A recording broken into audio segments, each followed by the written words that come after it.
Hello everyone, in this video we're going to be solving a geometry puzzle. If you like this video, please comment, like and subscribe and hit the bell button for notifications. You can also consider becoming a member by clicking the join button to support the channel. And without further ado, let's get started. Two circles with radius a and b and a square with side length x are inscribed in a right triangle. Find x in terms of a and b. So this puzzle could be considered a general puzzle because it's not asking for numerical values, but asking for the side length of the square in terms of the radii a and b. Now, this is a Sangaku problem, and this is really nice. I like this puzzle a lot. So here's how we proceed. First of all, let me tell you that the plan is to use similarity. Okay, you know that a lot of times we use the Pythagorean theorem in our puzzles, and in this problem too, you can actually use the Pythagorean theorem, but I'll do it a little differently. Okay, just good for the change. Now, what are we going to do? Of course, that will never change. We'll make some good connections, right?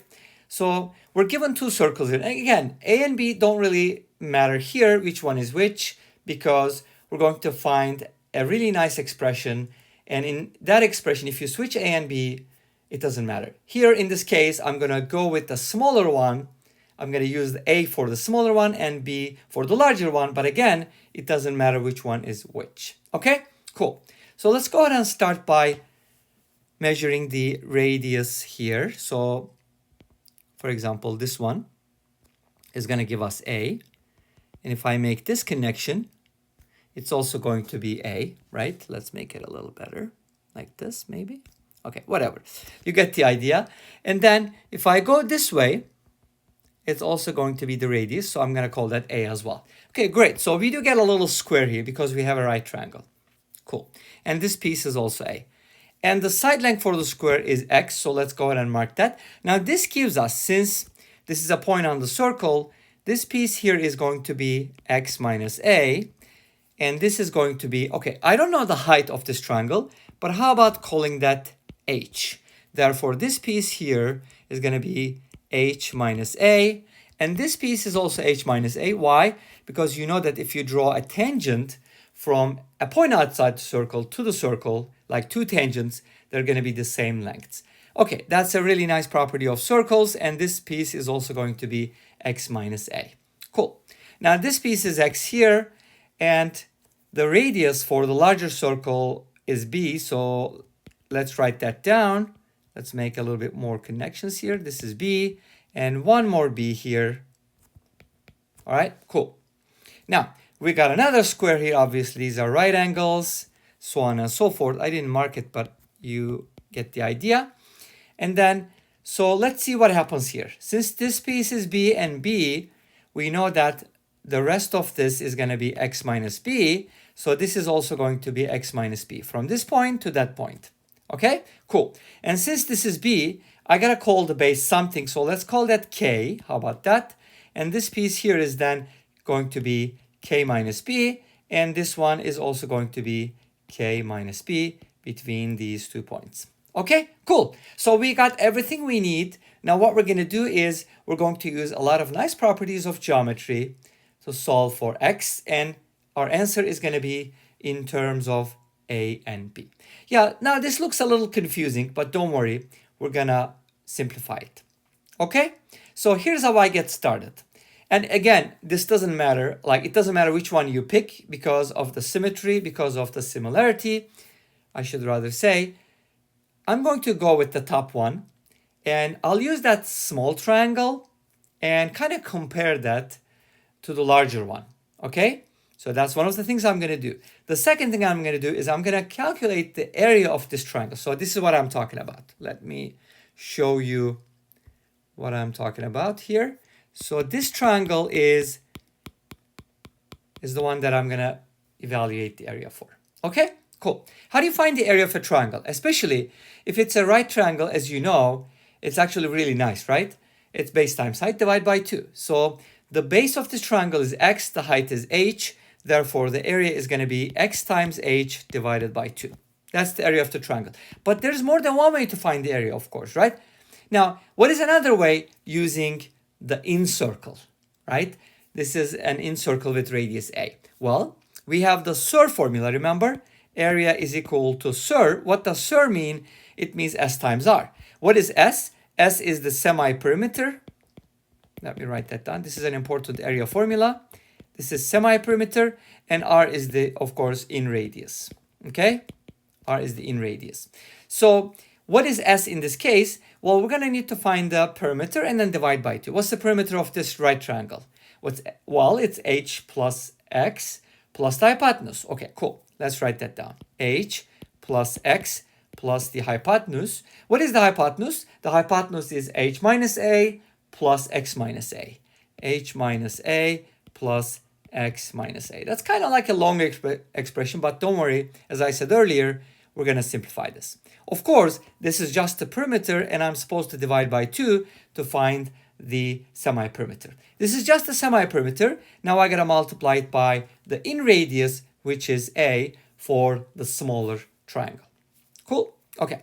Now we can just go ahead and multiply both sides by 2, which is going to simplify, and let's see how we can simplify further. Okay, I got x times h is equal to, now h plus h is going to give me 2h, x plus x is going to give me 2x, and then I have minus a, which is minus 2a. Okay, they all have a 2 in them, so that's kind of nice, and I got to multiply that by a. Cool. Let's do it and see what happens. X times h is equal to, if I distribute the a over this, I get 2ha plus 2xa minus 2a squared. Again, this expression looks confusing. There is like a lot of variables, but remember, our goal is to solve for x. So we're going to focus on that one. Okay, let's not lose focus. And for that purpose, I will subtract 2xa from both sides because my goal is to solve for x. And I'm going to isolate x terms on the left and factor. So my next step, it would be then taking the x out, and this should give me h minus 2a. And on the right-hand side, I do have an expression. I can definitely take the 2a out. We can do that right now. Let's do it. And then we have h minus a. Nothing cancels out yet, but we're going to be able to do it eventually, okay? So now from here, I was able to solve for x actually, even though it wasn't just in terms of a and b, it was at least in terms of a and h. So our next step would be to associate h and ab so that I can replace h with something so that at the end, my answer is going to give me x in terms of a and b. But things aren't that simple. Yes, we're going to do that, but it'll take some algebraic work. Okay, so just bear with me, stay tuned, and let's finish this up. What's my next step? My next step is to make this nicer, of course, but I got something for x, which is cool. Now, in my next step, I'm going to be using some other relations. Like what? Well, if you remember our original picture, and I was telling you about similarity, right? So how can I use similarity here? Well, if you notice that, for example, I can compare these two triangles, right? They're similar. Why? Angle, angle, angle. Okay, great. So now how do I compare? Corresponding side lengths are proportional. Therefore, I can safely say that the ratio of h to x, which is this whole thing here, is the same as x to k, which is the base.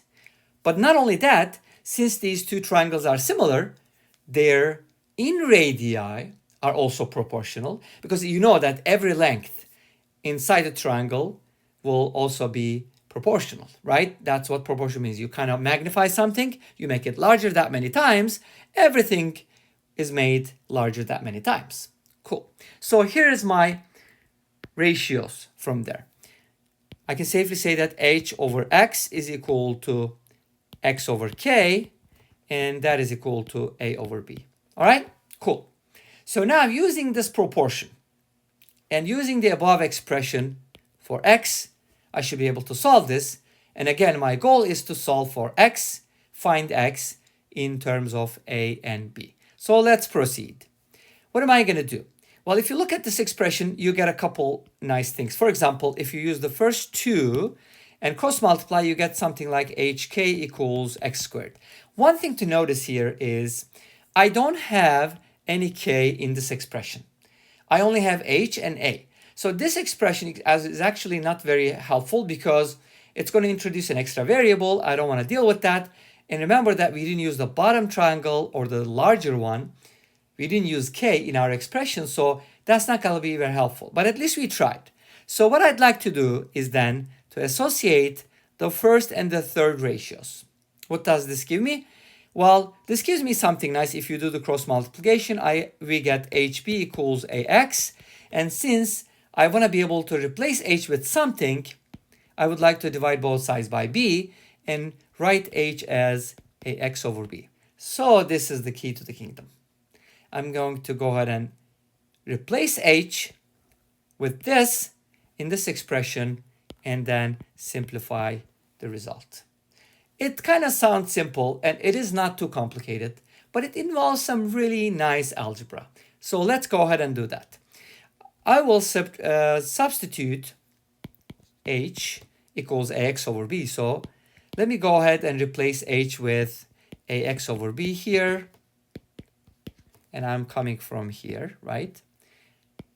And at the bottom as well, of course, I'm replacing h with ax over b minus 2a. Awesome.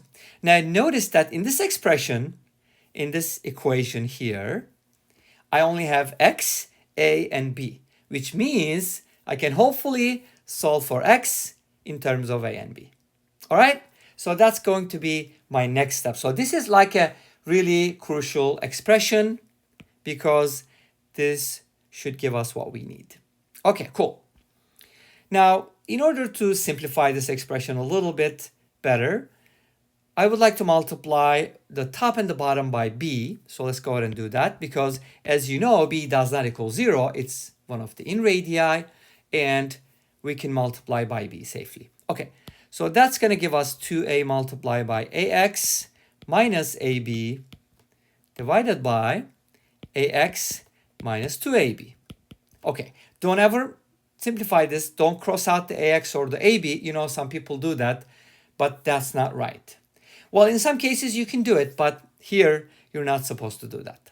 Okay, now what is next? Well, notice that we have a as a common factor, so we can simplify this further, obviously. And we want to do that because it's going to help us. So why don't we just go ahead and pull out an a here. So that should give me x minus b. And then we have another a here, which is x minus 2b. 2b or not to be. We can always make that joke, right? As long as we get 2b. Great. So now we can go ahead and cross out the a here.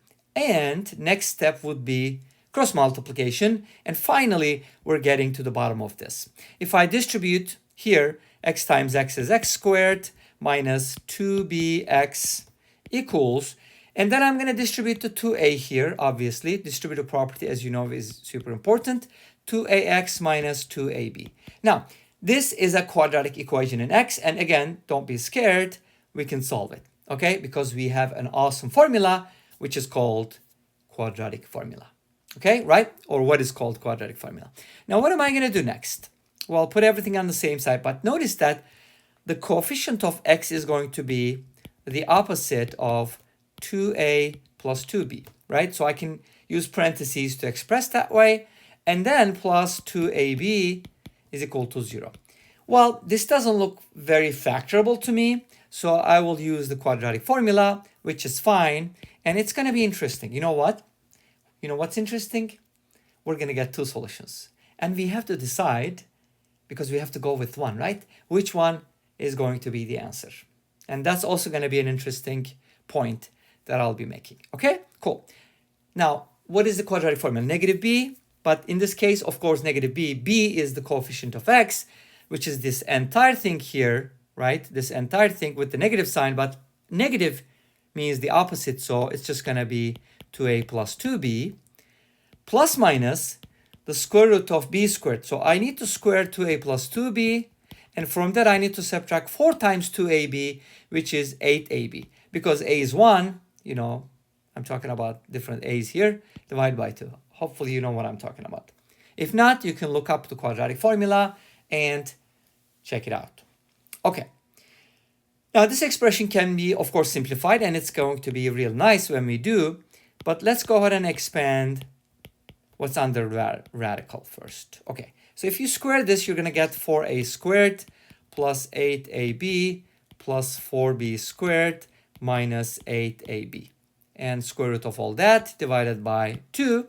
Now notice that the 8ab nicely cancels out, leaving us with something nice. Why? Because notice that you can factor out a 4 here. So you're basically getting 4 times the quantity a squared plus b squared, which can then be written as 2 times the square root of a squared plus b squared. Okay? And all of that is divided by 2. Now we can go ahead and divide everything in the numerator by 2, and we're going to be getting our awesome answer. But not just answer, but answers, because we're going to be getting 2 solutions from here. And here's the critical point. You might be saying, you know what, things are positive, so I want to go with the positive sign. But how can you verify that is the answer? Maybe it's the minus version, right? So we got to verify that. Let's go ahead and split this up into 2 solutions, and then we'll discuss why one of them is a solution and not the other. Okay, so one of the solutions, and you can call that x1 if you want, I won't, is a plus b plus the square root of a squared plus b squared. You know that I'm generally a positive person. I like to write the positive solutions first. Okay, by the way, is the second solution necessarily negative?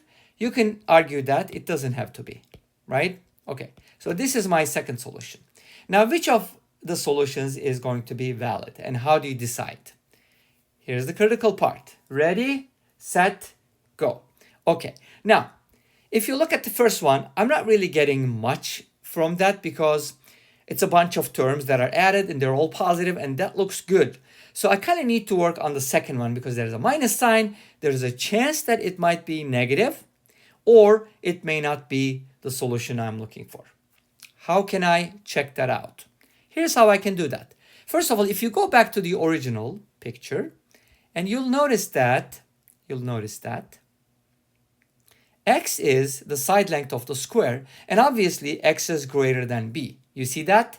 I mean, that's definitely true, because otherwise x minus b would not be a length. It won't be positive. So x is greater than b. And in my picture from the drawing, you can safely say that b is greater than a. If it wasn't, then it would be the other way around. It wouldn't matter. You can always safely say that x is greater than one of them, and that particular one is greater than the other one. So in other words, what am I talking about here? Okay, let me write that down. So let me make it more clear.